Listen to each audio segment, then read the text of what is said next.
los estados financieros auditados, o sea, que la firma cubra todos los requisitos de su control de calidad en la emisión de un estado financiero, ¿va?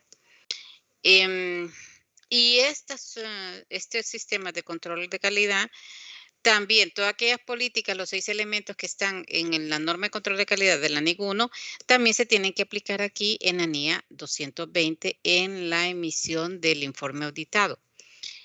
Y no se les olvide, pues, que los 2 elementos son 6 elementos: las responsabilidades de liderazgo en la calidad dentro de la firma de auditoría, los requerimientos de ética aplicables, la aceptación y continuidad de las relaciones con clientes y de encargos específicos, los recursos humanos, la realización de los encargos o el desempeño, el desarrollo de los trabajos y el seguimiento o monitoreo. Todos estos requerimientos a veces pueden también tener acompañados algunos requerimientos nacionales. En nuestro medio no. En nuestro medio nosotros los requerimientos de ética se adoptan de la norma de ética que tiene el IFAC. O sea, el colegio como tal no tiene normas de ética separadas, ni tampoco hay otros requerimientos sobre estas responsabilidades de la firma, sino que las firmas en realidad lo que tienen que hacer es cumplir su código, su control de calidad.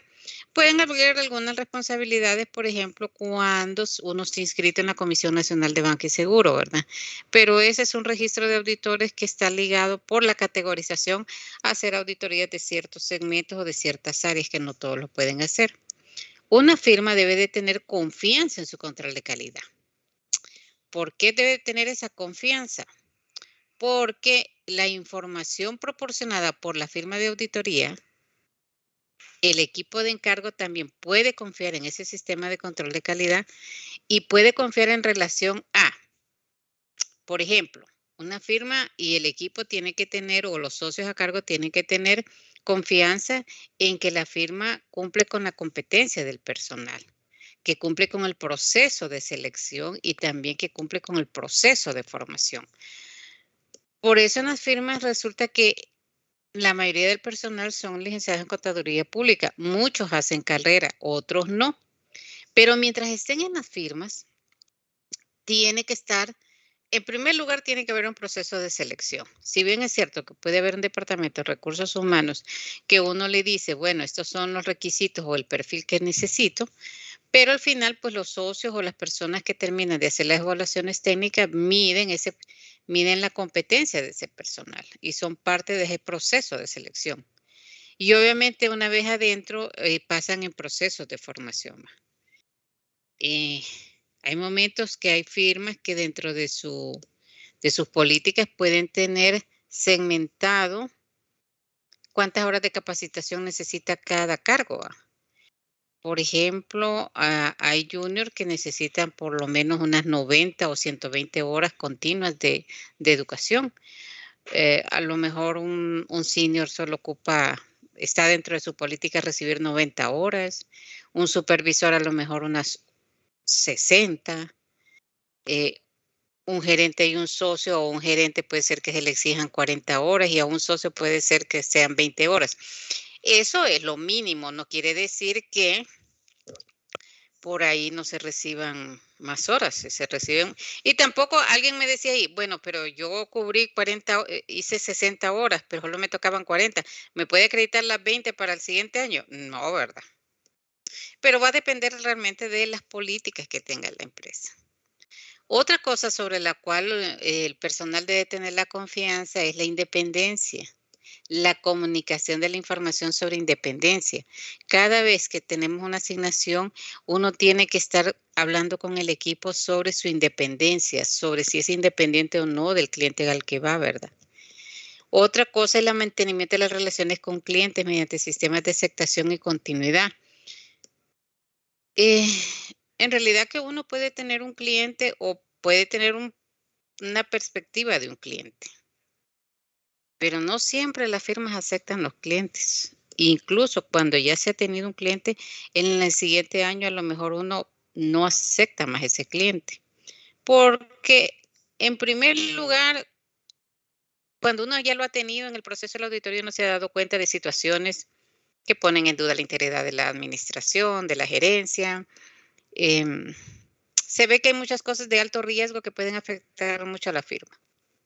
Entonces, el socio tiene que evaluar eso y tener un dictamen sobre el cual él dice el por qué no va a continuar con el cliente. Por supuesto, jóvenes, que no se le dice al cliente. Simple y sencillamente no. A lo mejor es un cliente que durante el proceso de la auditoría no hubo una buena comunicación, no hubo una buena colaboración de la administración, la gerencia no colaboró con el equipo de auditoría, entonces no se desarrolla un buen ambiente, entonces ¿para qué continuar con eso? Y cuando hay clientes nuevos, no necesariamente es que porque puede ser un buen cliente es que uno lo tiene que aceptar, a veces no se aceptan. ¿Va? Y es bien fregado porque fíjense, si es una empresa privada con fines de lucro, pues las firmas es eso, son fines de lucro. Y usted llega a rechazar, a decir, no, ese cliente no. Y ay, entonces, ¿de qué va a vivir? Bueno, eso es parte de, ¿verdad? A veces uno tiene que sacrificar un poco el ingreso con tal de no irse mucho a un riesgo tan alto. Hay veces que uno puede mitigar los riesgos, pero hay momentos en que no. Y luego también estar conscientes y que el equipo confíe en que la firma en sus establecimientos de controles de calidad cumple con los requerimientos legales, reglamentarios y que le apliquen, ¿va? Eh, no, imagínese usted cómo va a confiar en una firma que no paga sus impuestos o que a sus empleados no los tiene asegurados o que a sus empleados no les pague su salario. Entonces, como que no va. Volviendo a los elementos de control de calidad, uno de los primeros elementos es la responsabilidad del liderazgo en la calidad de las auditorías. Aquí estoy hablando de liderazgo cuando usted ejecuta la auditoría. Claro, todos estos están plasmados en el control, en la normativa escrita de control de calidad de la firma. Pero ¿cuál es por ejemplo, allá miramos la responsabilidad del liderazgo de las personas que dirigen la firma como todo. Aquí lo que estamos viendo es la responsabilidad del liderazgo de ese responsable, de ese socio que está llevando a cabo la auditoría, de ese socio o ese encargado que es responsable de que la calidad global de ese encargo que tiene bajo su dirección, que sus actuaciones y sus comunicaciones con los demás miembros del equipo deben de resaltarla. Entonces, ¿qué significa? Recuerden de que siempre un socio va a ser responsable de las auditorías. Ahora, en una firma pueden haber 2, 3 socios y puede ser que esos socios se dividan la cartera, pero siempre va a haber uno que es el responsable de todo lo que es la firma como tal. Pero este socio del cual me estoy refiriendo aquí en ANIA 220 es el que se hace cargo de la ejecución del proceso de la auditoría. Entonces, ¿por qué tiene que tener ese liderazgo? Bueno, hay una gran importancia para la calidad de ese proceso de la auditoría. Una de las situaciones es la realización de un trabajo que cumpla con las normas profesionales y con los requerimientos legales y reglamentarios. ¿Va? Nosotros todos los lunes tenemos, por ejemplo, charlas educativas, así como no tan extensas, pero como para reforzar un poco algunos criterios de la normativa con los líderes de la firma, con los encargados, con los supervisores, ¿va? Y con algunos de los auditores que se ya van perfilando como líderes para hacerse responsables de ciertos trabajos, ¿va? Ahí hay que tener una importancia en esa calidad. La realización del trabajo debe de cumplir con las normas profesionales. Hoy, por ejemplo, solo para decirles algo, me decía una de las supervisoras, fíjese que ahí hay bueno, pongan ejemplos de los casos que tienen ahí. Vaya, por ejemplo, me decía hoy, hay un asunto, me dice que hay un depósito que nos confirmó el banco, dice, que no está registrado en la contabilidad de la empresa. Ajá, le digo yo, no está registrado en la contabilidad de la empresa, pero el banco confirma que ese depósito es por tanto, que gana tanta tasa de interés, pero no está contabilizado en la empresa. Entonces me decía ella, ¿y entonces cómo lo voy a evaluar? Pues me decía, no, lo tiré por control interno porque la materialidad no es muy alta. Y le digo, pues yo no estoy de acuerdo con usted, porque aunque la materialidad no sea alta, el hecho es que hay una omisión de información. y usted se está dando cuenta por un procedimiento de auditoría a través de una confirmación de externa, ¿va? Entonces, ahí, cuando ustedes vieron las aseveraciones, ve que ahí no se cumple, la aseveración de integridad, porque no toda la información está registrada dentro de la auditoría, ¿va? Ya el hecho de no cumplir esa aseveración de la integridad ya es bastante, y entonces yo ya le diría que de acuerdo a las normas profesionales, entonces ya ese es una omisión de información. ¿Cuál fue la razón? No lo sé. Lo que sí sé es que la información de ese depósito no está contabilizado, no está dentro de los libros de la empresa. Entonces, ven cómo entonces una situación de esas pueden tenerse apreciaciones erróneas, pero que en una discusión, pues, sale así como la elección del papa, ¿verdad? El humo blanco. Lo otro es que en esa realización del encargo, el líder tiene que estar consciente, y su equipo también, que debe de cumplir con las correspondientes políticas y procedimientos de control de calidad. Que la emisión de los informes de auditoría deben ser adecuados a las circunstancias. ¿Y por qué les digo esto? Porque siempre en las auditorías, no todas las auditorías son auditorías de un juego completo de estados financieros, o que sean auditorías de propósito general, porque hay auditorías de propósito específico. Y más adelante, casi al final del periodo, vamos a estar viendo que hay auditorías de un elemento, de un estado financiero o de una transacción en especial, ¿verdad? Entonces, ahí hay que ver cómo va a emitir el informe de acuerdo a los encargos previamente acordados con la administración, ¿va? Lo otro es la facultad que tiene el equipo del encargo de poner de manifiesto sus reservas sin temor a represalias. Bueno, es que en realidad en las firmas, fíjense que casi que es una disciplina militar, y eso se ha venido de generación en generación. Ha cambiado un poco, pero todavía ahí se mantienen a veces como, vaya, antes se manejaba el hecho de que si usted quería hablar con el socio tenía que pedir cita, ¿verdad? Y era todo un protocolo. Entonces tenían a los socios como los dioses del Olimpo.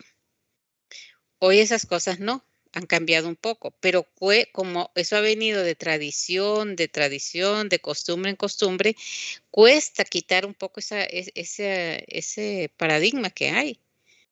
Y entonces uno tiene que tener puertas abiertas, pero entonces tiene que generar esa confianza en los equipos de que pregunten sin ningún temor, ¿verdad? Que porque estén preguntando algo no crean que va a haber una sanción, pero sí cuesta a veces, ¿verdad? Porque en el mundo así que ha sido tan cerrado y muy conservador en las firmas, se venía manejando mucho eso.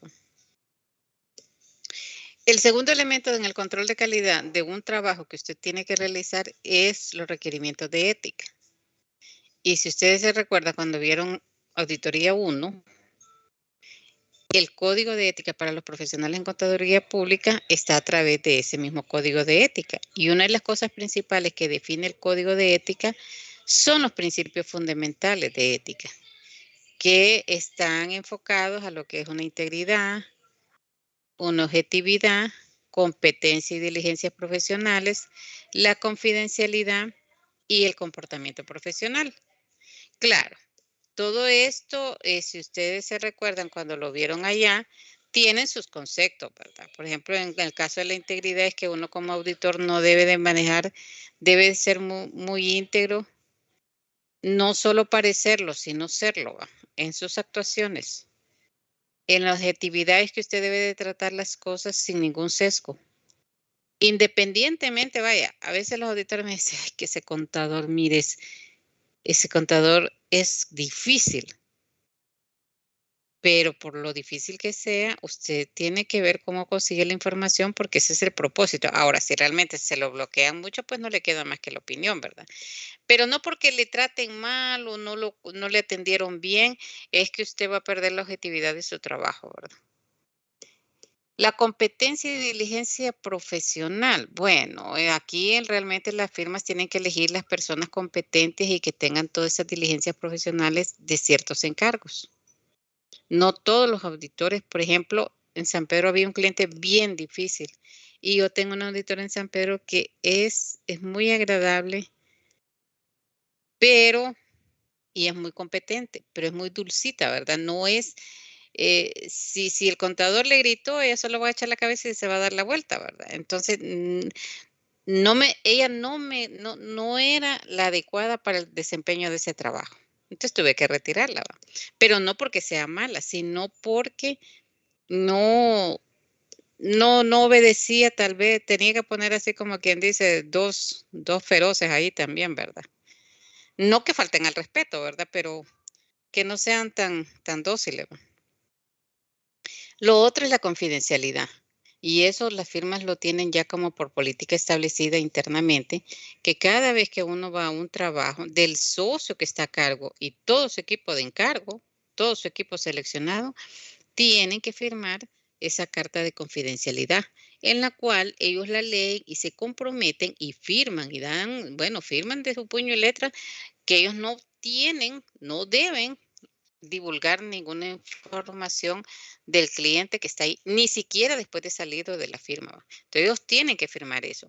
Si por alguna razón ellos llegan a violentar esa confidencialidad, pueden atenerse incluso a demanda, ¿verdad? Porque eh, si ellos divulgan esa información a la firma la pueden demandar y la firma a su vez puede demandar a esa persona que cometió esas infidencias, ¿va? Y luego es el comportamiento profesional, ¿verdad? Cómo comportarse no tanto solo en la firma, sino también donde el cliente, ¿verdad? Un mal comportamiento de un profesional puede hacer que la firma pierda ese cliente o simple y sencillamente que hayan quejas y pues a la firma no le conviene tener en sus métricas, en sus mediciones, quejas de su personal, ¿verdad? Por comportamientos inadecuados. Fíjense que aquí, bueno, ¿alguna pregunta, jóvenes, hasta aquí?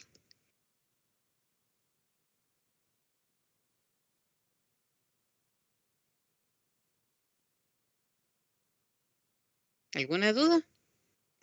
No, Lick, todo está no.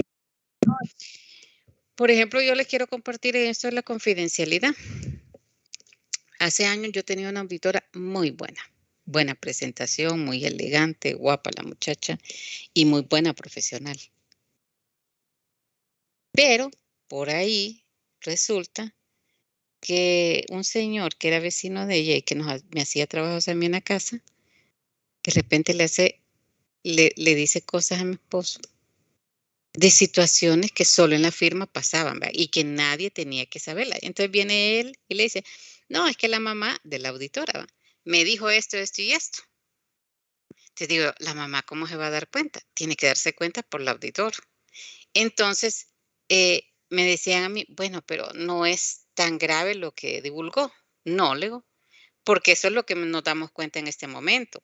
Pero nosotros no sabemos si ella ha cometido más infidencias. ¿Qué decisión toman ustedes ahí?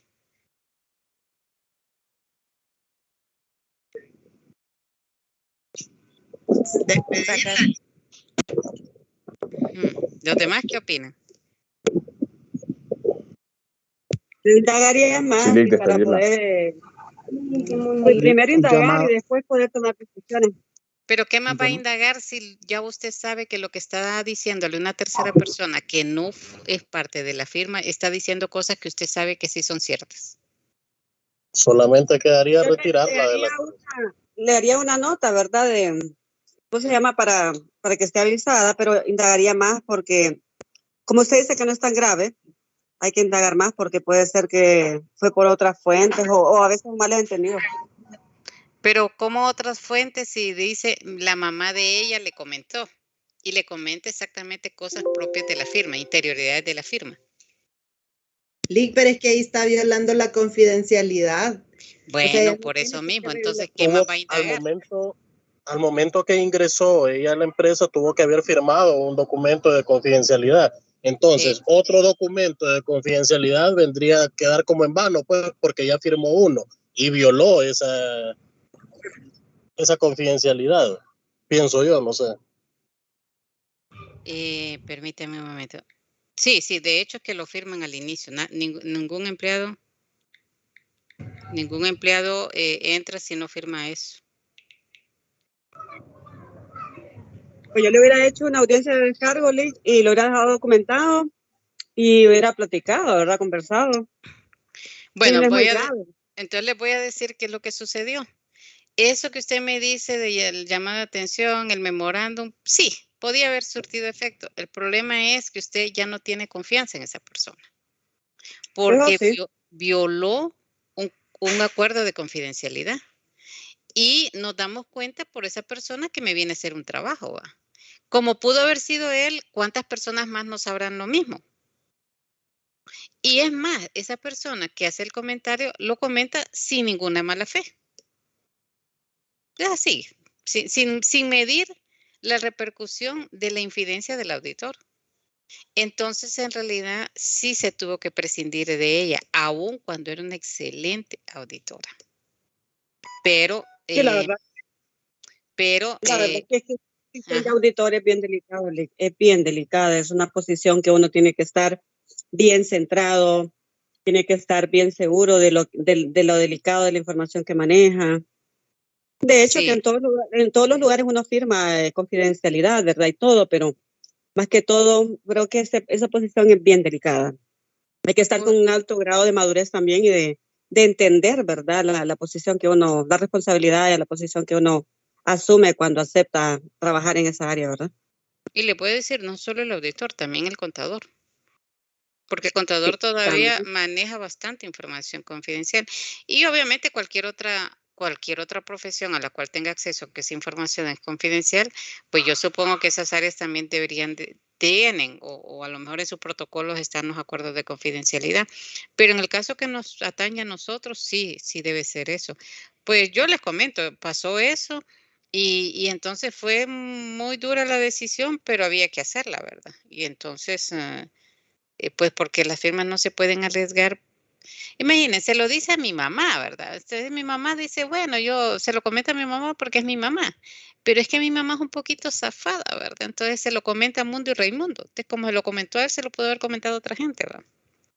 Entonces, no, la decisión ahí fue bastante radical. Quien sea una consulta. Ujú. ¿Qué pasa en este caso si esta persona que trabajó ahí coloca como referencia laboral la firma? No le puede usted negar las referencias a ningún empleado.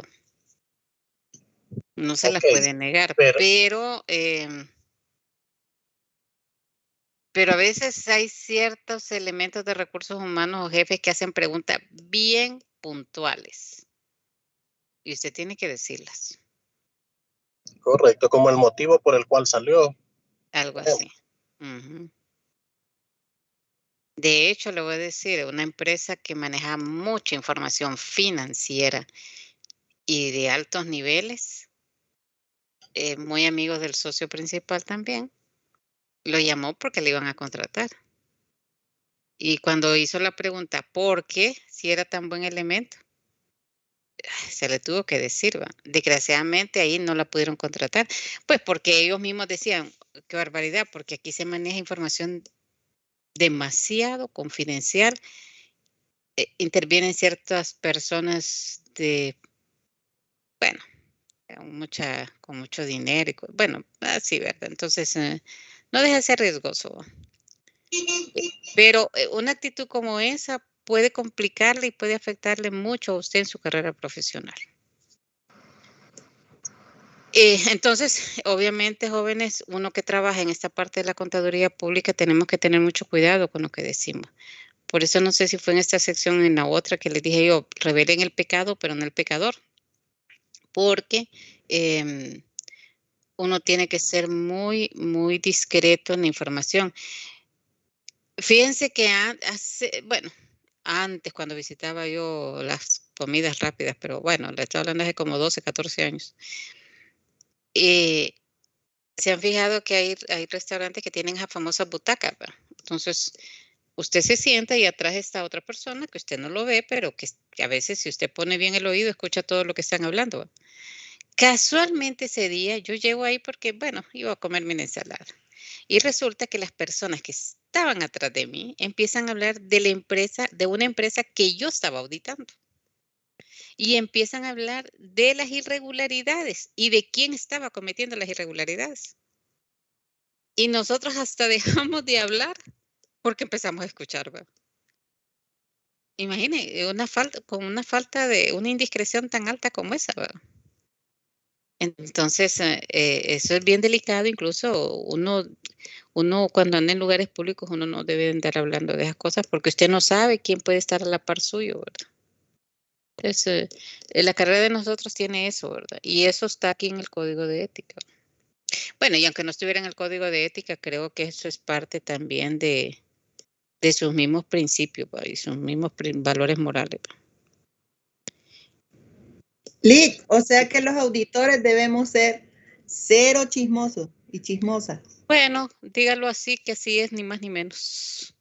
No ser tan zafados. Exactamente. Sí, bien Y le voy a prudente, ¿verdad? Bien sí, observado. y le voy a decir que a veces es bien difícil, porque cuando usted tiene pareja, pues a veces la pareja le puede decir: "Ay, ¿cómo te fue en el trabajo? Y contame qué es". Y usted de alguna manera tiene que: "No, todo bien, hay unos pequeños problemas, pero nada importante". Pues porque tal vez su pareja, en el ánimo de llevar bien, pero posiblemente su pareja no tiene concepto de lo que es lo riesgoso de una infidencia, de algo tan delicado como es manejar información de cliente, ¿va? Y tal vez, casi como hizo la mamá de esta compañera, sin ninguna mala intención, hacen los comentarios, ¿va? Entonces mejor, pero uno que sí sabe, mejor abstenerse, ¿va? Y en esto del comportamiento profesional también, ¿verdad? Eh,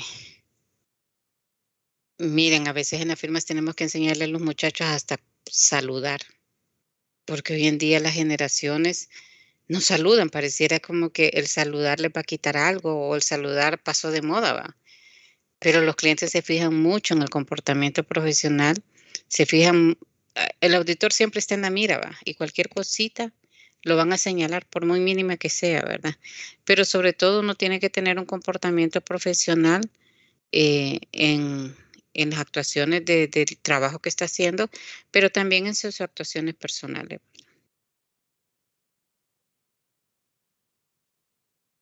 Por ahí, con esto de la independencia, muchas veces uno puede encontrar amenazas a esa independencia, pero a veces sucede que esas amenazas se pueden contrarrestar con una salvaguarda, eh, que a veces, mm, en algunos casos puede reducirse a nivel aceptable, ¿verdad? Vaya, por ejemplo, a mí alguien me puede decir: "No, licenciada, no me man", vaya, yo tuve el caso de un cliente, muy buen cliente, pero la contadora de esa empresa, pues, ella es un poco especial, ¿verdad?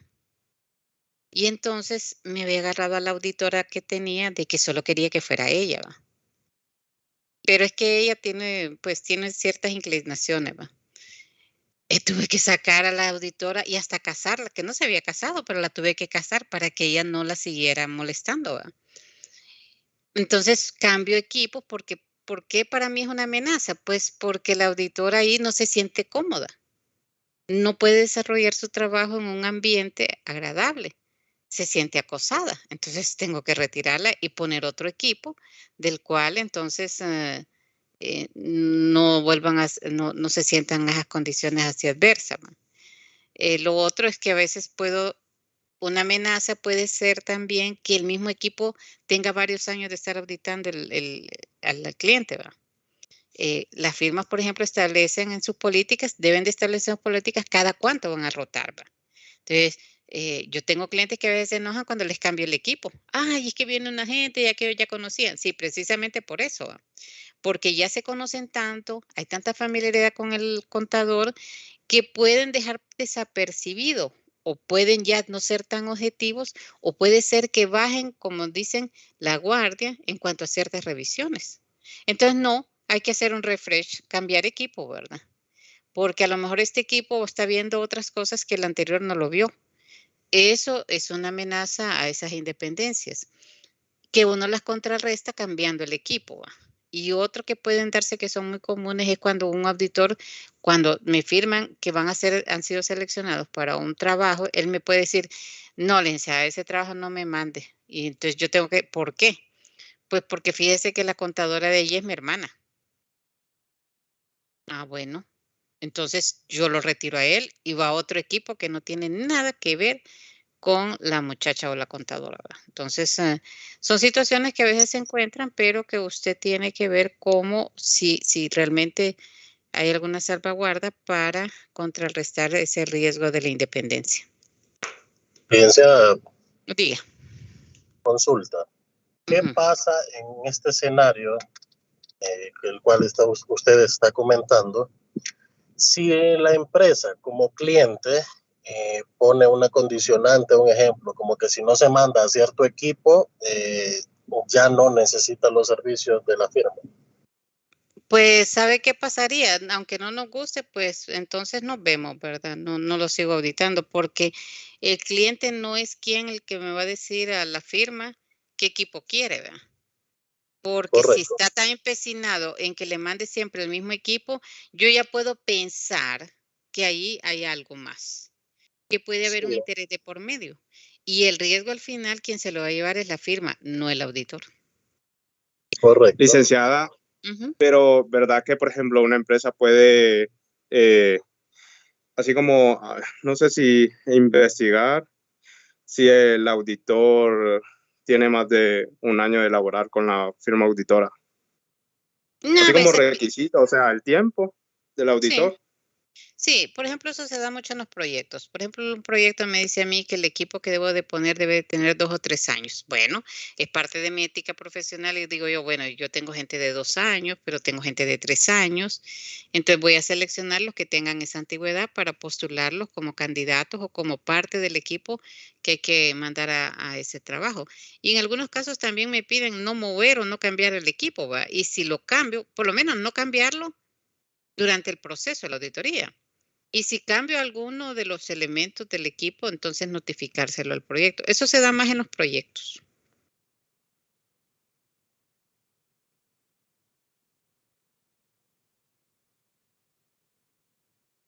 ¿Algo más?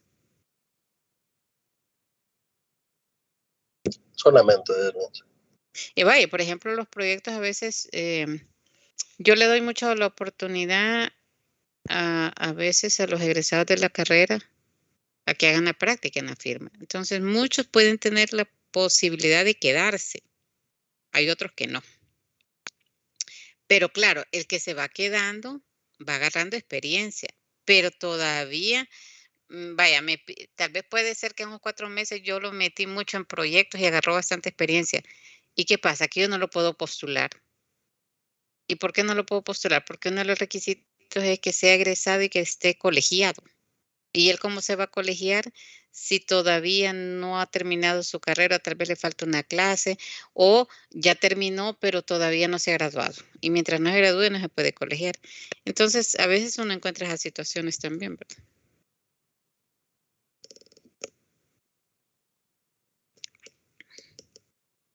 Bueno, en cuanto al tercer elemento de la aceptación y continuidad de las relaciones con el cliente y de los encargos de auditoría, aquí generalmente quien hace este proceso más que todo es el socio. Ya cuando el equipo de encargo va a eso, en realidad ya es porque ha pasado ese proceso de la aceptación. Ahora, ¿cómo el socio decide si debe continuar un encargo existente y cuándo está considerando la aceptación de un nuevo encargo de un cliente, ¿verdad? O de un cliente existente? Pues uno tiene que sacar varias conclusiones. Y uno, por ejemplo, la integridad de los propietarios, ¿va? O de los miembros claves de la dirección o de los responsables del gobierno corporativo. Otro es ver si el equipo de encargo tiene la competencia que se requiere para realizar el encargo de auditoría, ¿va? Y si tiene la capacidad, incluidos el tiempo y los recursos. Yo les decía el otro día que yo rechacé hace poco un trabajo, no tanto porque no tuviera la competencia, es porque el tiempo y los recursos a mí estaban en mi contra, ¿va? Imagine que se ocupaban como 60 auditores, ¿va? Y no, dije yo. Eso significaba haber contratado gente tal vez que no eran parte de la firma y es mucho riesgo, ¿va? Porque el tiempo era muy corto como para darles un entrenamiento. Luego, si la firma y el equipo de encargo pueden cumplir con los requerimientos de ética, ¿va? O sea, sí. Vaya, nosotros, por ejemplo, tenemos clientes que yo no los puedo aceptar como clientes de auditoría. ¿Y por qué? porque yo tal vez o el socio principal forma parte del consejo de administración de esa empresa. Entonces no puede ser juez y parte, ¿va? Por un lado es el socio principal, por un lado puedo ser yo, pero yo también participo en el consejo de allá. Entonces no se pueden hacer esos trabajos, ¿va? Entonces lo que hago es que se refiere a otras firmas, pero uno no las puede hacer, ¿va? Entonces ahí estoy cumpliendo con el requerimiento de ética, ¿va? De la independencia. A veces hay cuestiones significativas que hayan surgido durante el encargo de auditoría o en el curso y sus implicaciones en la continuidad. Lo que yo les comentaba, ¿verdad? Hay clientes que no dan la colaboración, no costó hacer la auditoría, hubo mucha falta de documentación, entonces es mucho riesgo para la firma, entonces uno dice, bueno, ok, salgamos de este compromiso, pero no lo sigamos. Y el primer punto que les decía de la integridad de los propietarios, aquí en nuestro medio nos conocemos bastante, pero puede suceder que usted tenga una falsa apreciación. Ese riesgo no se lo quita, ¿va? Pero uno trata de investigar en páginas internacionales, en acceso a ciertas páginas, meter la información de los socios principales, investigar quiénes son, máxime hoy con tanta situación de lavado de activos, ¿va? A mí ya me pasó una vez. Llega el señor y me dice que le urge la auditoría. Y es de una gran tienda que ustedes conocen, grandísima acá, ¿verdad? Eran como 12 tiendas. Pero yo lo había visto a él como hacía una semana que lo habían llevado enchachadito, preso. Y más que todo por defraudación fiscal. Se imaginan la connotación, lo delicado, ¿verdad? Entonces, cuando él llega y me dice, mire que necesito la auditoría y me urge. Ay, Dios, pero yo ahí no me meto porque ese problema de esa defraudación está muy no, dije. Ajá, pues yo lo atendí cortésmente y todo, ¿verdad? Y entonces en una de esas me dice, pero a mí me urge esa auditoría, me dice, yo, si es posible, mañana empezamos. ¿Se imaginan la presión del señor, va? Y yo, no, porque espéreme, es que tengo que hacerle la propuesta. No, me dice, usted mándamela, me dice, y ya demos inicio a eso. Dígame qué es lo que necesita. ¿Cómo se salen ustedes de ese caso? ¿Cómo hubieran hecho ustedes? No lo hice al final, fíjense. Tal vez diciendo que no tiene tiempo en la agenda. O que no cuenta con el suficiente personal en ese momento. Eso hice, exactamente eso hice. Porque yo sabía que si le presentaba la oferta, el dinero era lo de menos. Yo le podía haber cobrado súper carísimo y él posiblemente a lo mejor me hubiera pedido algún descuento como para hacer el pase, ¿va? Pero yo sabía que el dinero no era el problema del señor. Que si yo aceptaba ese trabajo, el problema no era de él, el problema iba a ser mío. Entonces, la única solución que tuve yo para irme muy diplomáticamente, él feliz y yo también, es decirle que casualmente él estaba pidiéndome ese trabajo en una época en que yo, todo el personal ya estaba asignado. Y es más, dije yo, ¿se me puede adelantar a decirme, yo le espero? Y le dije, fíjese que en este momento y durante los próximos 6 meses no tengo personal. Todos los compromisos, tengo compromisos adquiridos hasta para 6 meses. Y como yo sabía que él le urgía, entonces esa fue una forma de decirle, pues que no puedo. Pero esa fue una forma de no aceptar ese cliente. Usted no es que le va a ir a decir, no, miren, no lo acepto porque es que yo lo vi en el... No, no le va a decir nada de eso. Simple y sencillamente no lo acepta.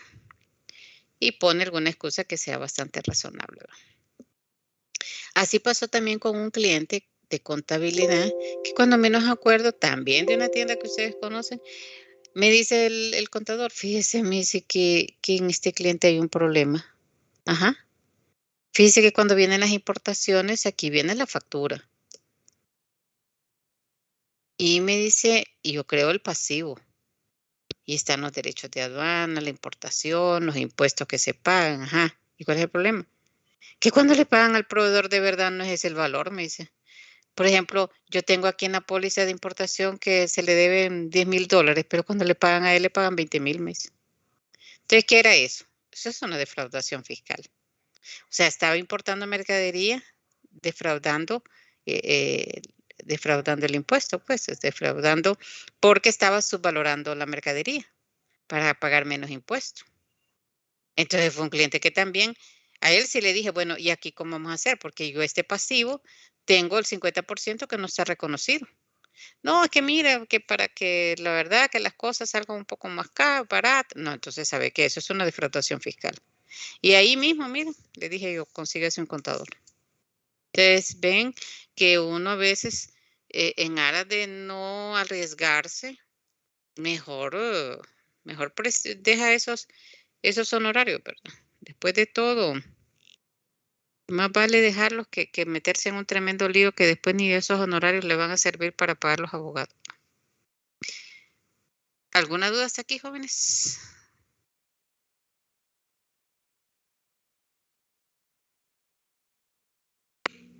Todo bien, Lee.